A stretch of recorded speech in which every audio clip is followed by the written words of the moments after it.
बेटा आज का टॉपिक क्या है, देखो बैलेंसिंग और राजनीति। बैलेंसिंग और राजनीति। अब आप ये सोच रहे होंगे कि बैलेंसिंग तो बेटा एक केमिस्ट्री के टर्म्स है, ठीक है, केमिस्ट्री के टर्म में जो कि हम केमिकल रिएक्शन में यूज़ करते हैं, तो उसका हमारा राजनीति से क्या मतलब है, तो उसको समझते हैं छोटी स्टोरी से। फटाफट आ जाओ, तो चलो शुरू करते हैं। पार्ट में डिवाइड कर दिया। इधर क्या देखेंगे हम, अपना केमिकल रिएक्शन या केमिकल इक्वेशन के बारे में। किसके बारे में बेटा, केमिकल इक्वेशन के बारे में।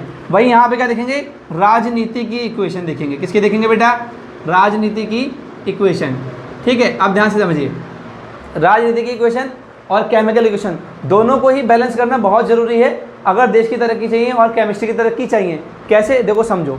मान लीजिए कि यहाँ पर हमारी गवर्नमेंट है, यहाँ पर बेटा हमारी गवर्नमेंट है, ठीक है, और यहाँ पर हमारा एक फार्मर है, ये हमारा एक फार्मर है।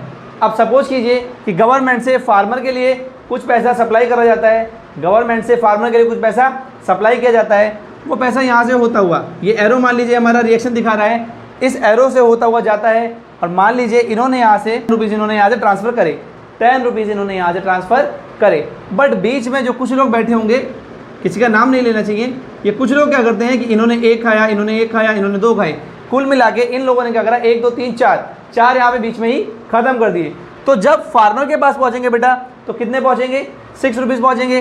कितने पहुँचेंगे, 6। अब होगा क्या, देखो यहाँ से कितने रुपए चले थे, 10, पर वहाँ कितने पहुँचे हैं, 6, मतलब 4 की क्या हो गई, गड़बड़ हो गई, नहीं हो गई। तो ये रिएक्शन बैलेंस नहीं है, जिसके कारण देश की तरक्की भी नहीं हो सकती। तो करना क्या पड़ेगा बैलेंस करने के लिए, या तो हम इस बीच वाले पार्ट को हटा दें, बीच वाले पार्ट को हटाने के लिए करेंगे हमें सही गवर्नमेंट चुननी चाहिए, ताकि क्या हो कि यहाँ से अगर बेटा 10 रुपीज़ चला है तो यहाँ पे भी कितना पहुँचना चाहिए, 10 रुपीज़। अब जितना इनिशिएट किया था उतना ही एंड में प्रोडक्ट में मिला।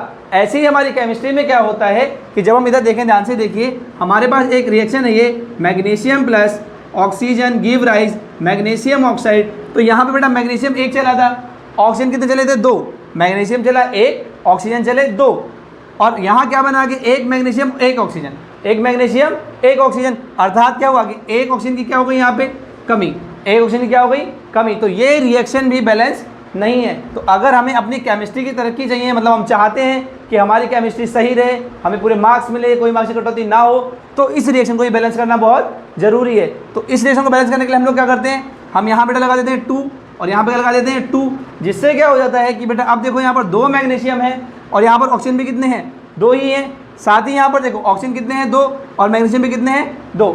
लेकिन इस रिएक्शन को ऐसा बोला था कि बैलेंस करना ही जरूरी क्यों है, तो इसको हम बैलेंस केवल इसलिए करते हैं ताकि law of conservation of mass, law of conservation of mass, उसको उसका विरोधाभास हम ना कर सकें, क्योंकि वो क्या कहता है कि mass can neither be created nor be destroyed.